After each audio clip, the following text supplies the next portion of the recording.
So, this episode was a very backstory heavy episode, mainly focusing on Gekkou, Senkou, as well as how Yumi and Asuka became friends.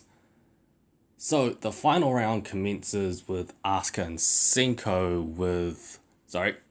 Senkou and Yumi and Gekkou, and we once again see why Gekkou and Senkou have their beliefs that they have, as they were proper shinobi but having unfulfilled lives.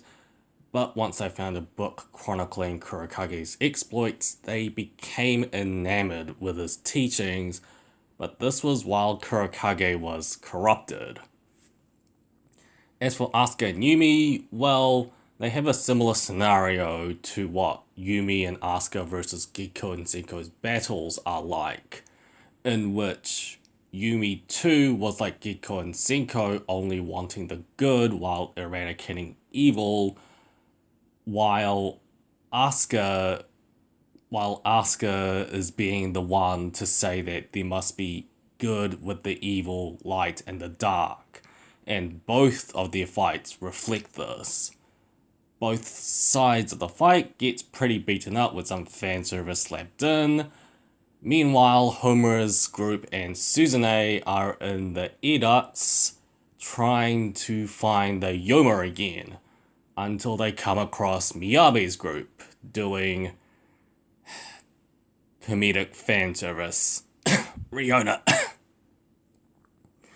Naturally, since they have the same teacher and was in the same school, they team up to fight the Youma guarding the Hanzo girls by pincering the Youma. And it can talk.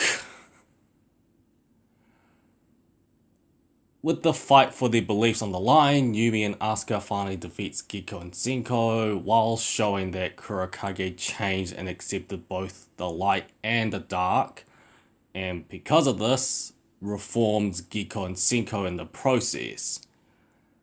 Asuka being badly beaten up, Yumi faces off against Fubuki, yet Asuka's goal was for Yumi not to face her. Instead, Asuka wanted to do it herself, and the episode ends.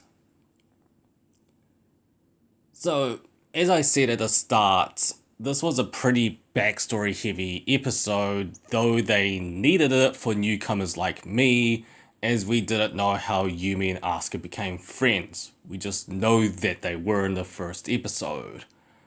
Very good development from Asuka and Yumi, and reaffirmation about everyone's beliefs and reforming Gekkou and Senkou along the way. We finally get to see a Youma, though the scene where the Youma was present was perplexing, or just a bit rushed. And with the flaws, I found a lot more derps in this episode. 10K is struggling with the fight scenes, to say the least. Nonetheless, though not much seemed to happen this episode, a lot actually did, with the fan service sprinkled throughout, though it's really typical by this point.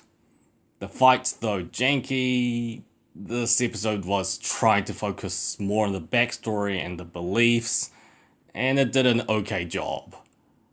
Next week, we have Yumi versus Fubuki, and Yumi going full Ice Queen. Until then, see you next week. LA out.